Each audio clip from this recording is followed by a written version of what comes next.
Orpheus, a name that resonates with the power of music and the depths of human emotion. He was the greatest musician and poet in Greek mythology, whose songs could move mountains and calm the wildest of beasts. But his story is far more than that of a gifted musician. It is a tale of love and loss, of courage and despair, and of a man who defied the gods themselves to bring back the one he loved. Orpheus's life was marked by a passion so intense that it drove him to descend into the realm of the dead, a place from which no living soul was meant to return. His journey to the underworld was not just a quest to rescue Eurydice, his beloved, but a desperate act that challenged the very fabric of fate. Yet even with his unmatched talent and the favor of the gods, Orpheus faced a test of faith and endurance that would prove to be his greatest challenge. Today, we delve into the tragic and captivating tale of Orpheus, exploring the heights of his musical genius and the depths of his sorrow. We will unravel the story of how this mortal man, blessed with a divine gift, became a symbol of the eternal struggle between love and loss, life and death, hope and despair. Was Orpheus a hero who dared to challenge the inevitable, or a tragic figure doomed by his own longing? Let's find out together. Orpheus was no ordinary mortal. His music was said to possess an otherworldly beauty that could enchant anyone who heard it, whether mortal, animal, or even divine. This extraordinary gift came from his divine lineage.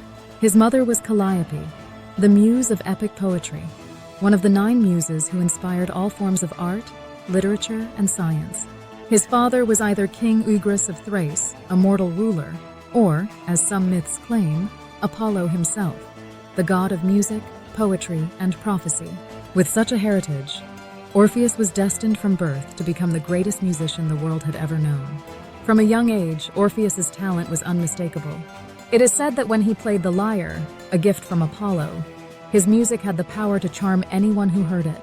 Wild animals would grow calm and gather around him to listen. Rivers would change their course, and even the trees would bend closer to hear the sweet notes he plucked. His songs could soothe the fiercest tempests and move the hardest of hearts. The sheer magic of his music bridged the gap between the natural world and the divine, making him a unique figure who could traverse the boundaries of reality with nothing more than a melody. The lyre itself was an instrument of mythic significance. Given to Orpheus by Apollo, it symbolized more than just the art of music. It represented the power to influence the world in profound ways. When Orpheus sang, it was as if the universe itself responded. His music was not just a form of expression. It was a tool through which he could connect with the very essence of life and death, love and sorrow. This divine gift elevated Orpheus beyond the realm of mere mortals, allowing him to achieve feats that others could only dream of. Yet for all its beauty, Orpheus' music carried a weight that went beyond mere entertainment. It was his fate to use this gift not just to bring joy, but to confront tragedy head-on.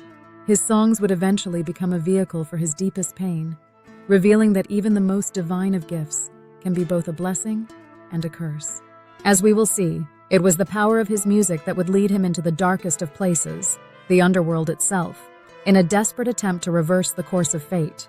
Orpheus's life was forever changed the moment he met Eurydice. She was a beautiful and graceful nymph, known for her charm and elegance, and it was love at first sight.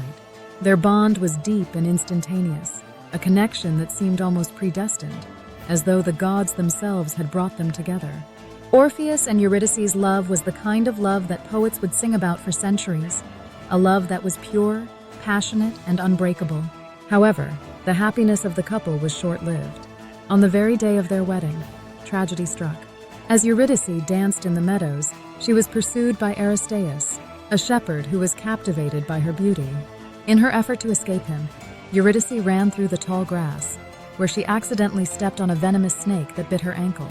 The poison spread rapidly, and Eurydice fell to the ground, lifeless.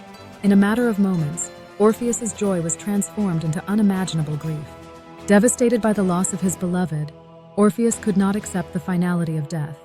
Driven by despair and love, he decided to do what no living soul had ever done: descend into the underworld and bring Eurydice back. Armed with nothing but his lyre and his determination, Orpheus embarked on a journey to Hades, the realm of the dead. It was a perilous path that few would dare to tread, but Orpheus, fueled by his grief and devotion, was willing to face any danger for even a chance to see Eurydice again. Upon reaching the gates of the underworld, Orpheus began to play his lyre, and sing a song of such sorrow and longing that it resonated throughout the realm of the dead. The power of his music was so great that it touched even the coldest of hearts. The usually implacable Charon, the ferryman of the Styx, was moved to tears and allowed Orpheus to cross. Cerberus, the fearsome three-headed guard dog, lay down in peace, lulled by the melody. Finally, Orpheus stood before Hades and Persephone, the rulers of the Underworld, and pleaded for Eurydice's return. His song was so heartrending, so filled with love and despair, that it softened even the hearts of the gods of the Underworld. Hades, known for his unyielding nature, was deeply moved by Orpheus's lament and agreed to release Eurydice, but with one condition. As Orpheus led Eurydice back to the world of the living, he must not look back at her until they had both reached the surface. If he did, she would be lost to him forever. With a flicker of hope ignited in his heart, Orpheus set out on the journey back to the upper world, leading Eurydice through the dark and winding passages of the Underworld. Her footsteps echoed faintly behind him, a constant reminder of her presence and of the conditions set by Hades. But as they neared the exit, doubt began to creep into Orpheus's mind. What if Eurydice wasn't truly following him? What if it had all been an illusion? As the light of the surface drew closer, the temptation to look back became unbearable. With every step, the weight of Hades' condition grew heavier on Orpheus's heart. He could hear Eurydice's faint footsteps behind him, echoing through the dark, damp corridors of the Underworld. As they drew closer to the surface, the boundary between the realm of the dead and the world of the living seemed almost within reach. The light of day was now visible in the distance, a stark contrast to the shadowy path from which they had come. Yet the doubt gnawing at Orpheus's mind was relentless. Was Eurydice really there, or had the gods deceived him? The closer they came to the exit, the more the tension built within Orpheus. He could feel his resolve beginning to crumble. Just a few more steps, and they would both be free. But as he emerged into the light of the surface, fear seized him in that very moment. What if Eurydice was still in the darkness behind? What if she had never followed him at all? Unable to hold back his anxiety any longer, he turned around, desperate to see his beloved. For an instant, Orpheus's eyes met Eurydice's, and he saw her face, a face filled with longing and sorrow. She had indeed been following him, as silent and faithful as a shadow. But in that fleeting moment, the spell was broken. Eurydice's form began to dissolve, fading back into the darkness of the Underworld, her expression one of resignation and sadness. Orpheus reached out to grasp her, but it was too late. Her voice whispered a final goodbye, and she disappeared completely, leaving him standing alone at the threshold. The realization of what he had done struck Orpheus like a lightning bolt. The one condition set by Hades, so simple in its essence, yet so agonizing in practice, had been broken, and with it, his last hope of rescuing Eurydice. Orpheus had ventured into the very heart of death and had come so close to defying fate, only to falter in the final moments. His single act of doubt, driven by the deepest human fear of loss, had cost him the person he loved more than life itself. The anguish that followed was unbearable. Orpheus tried to return to the Underworld, to plead once more for Eurydice, but this time, the gates were closed to him. He was a living soul, and the boundary he had crossed was not one that could be traversed again. The journey had reached its tragic end, and Orpheus was left to wander the earth, consumed by grief and regret, haunted by the memory of the fatal glance that had sealed his fate. After losing Eurydice for the second time, Orpheus was inconsolable. The weight of his failure and the finality of her loss became an unshakable burden. His music, once full of life and beauty, now echoed the depths of his despair. He wandered the earth, singing songs of sorrow that spoke of love lost and the cruelty of fate. His melodies, which had once charmed the natural world, now carried a haunting sadness that could bring tears to even the most hardened hearts. Orpheus withdrew from society, shunning human company, and even turning away from the gods who had once favored him. Some versions of the myth suggest that he rejected the love of all women, unwilling to experience the pain of loss ever again. His rejection of human connections and refusal to honor the god Dionysus through his music would eventually seal his tragic fate. It was during one of his lonely wanderings that Orpheus met his end at the hands of the Maenads, the frenzied followers of Dionysus. In their wild state, they were angered by Orpheus's neglect of the god, and in their madness, they attacked him with fury. They tore him limb from limb, scattering his remains across the land. Yet even in death, Orpheus's voice did not fall silent. His head, severed from his body, continued to sing as it floated down the river Hebrus, carried by the currents to the island of Lesbos. There, Orpheus's head and his lyre were discovered, and his voice finally faded. The lyre was said to have been placed among the stars by the Muses, immortalizing it as the constellation Lyra. The legend of Orpheus did not die with him. His story lived on, not only as a tale of love and loss, but also as a warning of the dangers of challenging the will of the gods.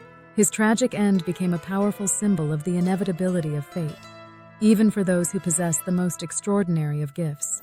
Orpheus's death marked the culmination of a life defined by both divine favor and human suffering. He was a man who had dared to reach beyond the limits of mortality, but who was ultimately brought down by his own inability to accept loss. His story remains a poignant reminder that even the greatest of heroes are not immune to the tragic consequences of their choices.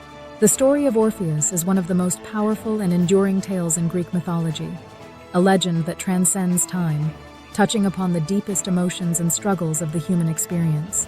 It is a story about the transformative power of music, the strength of love, and the inevitability of loss. Orpheus, with his divine gift and mortal heart, ventured further than any other, defying the boundaries between life and death. Yet, even he could not escape the tragic consequences of his own doubt. His journey teaches us that while art and love have the power to reach across worlds and challenge fate, they also carry risks and sacrifices that may be too great to overcome.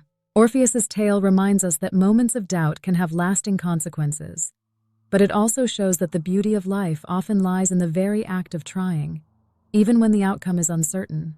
In the end, Orpheus's legacy lives on, not only in the stars as the constellation Lyra, but in every story that seeks to explore the boundaries of love, art, and the human spirit. His music may have faded, but the echoes of his lyre continue to resonate through time, reminding us of the timeless struggle between hope and despair, and the fragile line that separates the living from the dead. Thank you for joining me on this journey through the myth of Orpheus. If you enjoyed this deep dive into his legend, be sure to like, subscribe, and let me know in the comments which myth or hero you'd like to explore next.